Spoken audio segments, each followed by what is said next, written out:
Let's move on to the men's team. They had a rough weekend on the court, to say the least. That's not true. We had a rough 2 halves. Mm-hmm. Okay. We had a really good 2 halves and a really rough 2 halves. Drew had a rough game against Whitman. I had a really rough game against Whitman. Let's start with Whitworth. The team lost 72-48. Drew, what went wrong in that one? You've already kind of alluded to it, but tell us. I mean, we couldn't throw the ball in the Puget Sound in the second half. I think we shot, Christian, 24%? 24% in the second half. Not very good. I think we shot like 7% from like 3, I think, right? Yeah, you would have been something ridiculous. You would have been well off to give me a jersey and put me in there. I'd at least put one down. We played we couldn't throw the ball in the Puget Sound the second half. It was kind of ridiculous. It's kind of what our team is built for. Our team is built to shoot the ball, and if we're not making shots, we're not going to win too many games, no matter how well we defend. Yeah, doesn't matter which team. It's tough to win when the shots aren't going in. Then let's move on to Saturday night. Whitman came in and did what they tend to do. They shot 48% from the field. PLU struggled as the Blues went on to win 87-58. DJ, what makes Whitman worthy of being called the second best team in the nation, which they are? Besides the fact that they haven't lost all darn year. Well, yeah. But how did they not lose? Well, yeah. With watching them, they just they stayed consistent all game. PLU came out in the first half and was kind of firing on all cylinders, but I remember they called a timeout and their coach just ripped him a new one, threw down his clipboard, and just kind of laid into him. And I think that's when they really kind of turned the defensive pressure up, and it really bothered PLU offensively. I think they were doing like a 2-2-1 3/4. It's the first time they've pressed us and gone zone or played any sort of half court zone on us in over a year. Mm-hmm. They've never done it.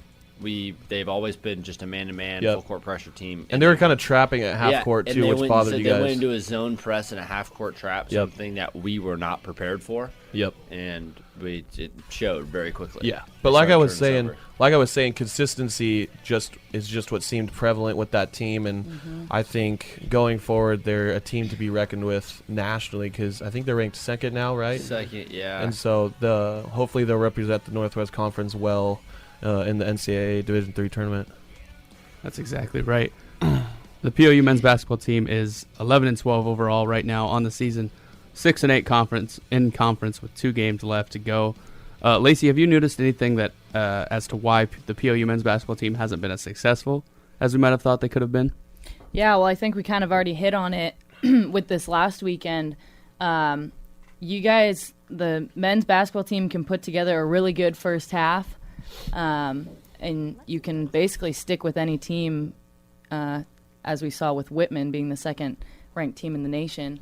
But you guys have some dry spells where you come out and you will not score for a couple minutes, which really kills you. What I noticed in the Whitman game is there were, I think, 4 possessions in a row where the men's team came down and put up a 3-pointer within the first 10 seconds of the shot clock, and all 4 of those threes were missed.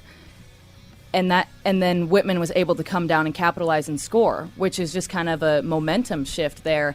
In my opinion, if you're not hitting your threes outside, you need to set something up and get the ball in the paint, at least get a foul, and get yourself on the free throw line to get that rhythm back.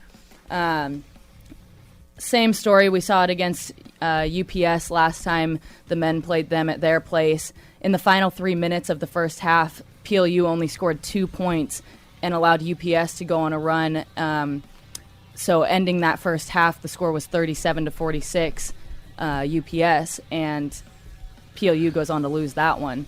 So it's just kind of the same story. I think the guys need to figure out how to find that rhythm and not go on, not become stagnant on the court. Yeah, I think I think that's true. Watching the team and being a guy who goes over the stat sheet to write these recaps, which are very good, by the way. Thank you, I appreciate it. They're missing a consistent third scorer as well. Lester has been good all year long. Christie has been good. He's had a couple games where he's had lulls, but when Kyle Sawtell doesn't pop off for 15, if Dylan Foreman doesn't get 15, if Drew doesn't get 10, if Tyson doesn't have 10, all of a sudden this team is in a lot of trouble. Mm-hmm. And that absence of that third scorer has really affected. I mean, it probably goes to show with these dry spells you mentioned. And I will say it's easy for teams to scout, too. They know Lester's a shooter and a driver, and they know Jared, thank you. They know Jared's the big guy in the middle. Mm-hmm. And I saw against Whitman, Jared could not finish inside, and I don't know if he was being double-teamed, but he was looking for fouls, but the refs just weren't calling it. Mm-hmm. So it's easy for teams to scout that and shut down those two people, and that's why you really need to rely on, like you said, Christian, the third man that's going to pop up and score. To come to my team's defense just a little bit, I mean, we say not as good as we thought they were, but if we win 2 games, we're actually in the same seed we were last year in the playoffs. Yeah, you're in the same seed. That's the nice thing about it. Yeah, we're the same seed. We will be the locked up 3rd seed, and we will be traveling to Whitworth again. Yeah. Mm-hmm. So it would be pretty much the same story as last year. Mm-hmm. Yeah. What is your guys' game plan going into tonight after losing to UPS? Win. What's our game plan? Do anything to win. Don't let Jacob King have... Jacob King? Not Jacob King. Wow.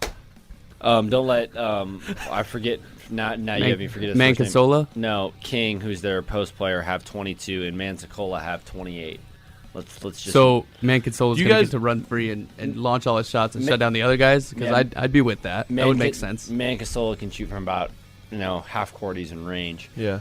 So we're just going to pick him up at half and hopefully keep King and Bishop and Lewis and their 3 post guys out of the key. Do you guys ever play zone, or is it always man? Coach Dickerson does not believe in zone. Really? Okay. Interesting. I think it would help. So just throwing that out there.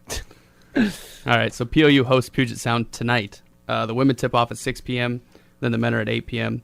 I'll be rushing my way to the men's game because I have class during that time, and it's doing that. It's a great class. Doing that student half athlete thing. It makes me really sad. Okay, then on to Friday night, PLU hosts Linfield in the final regular season home game of the year.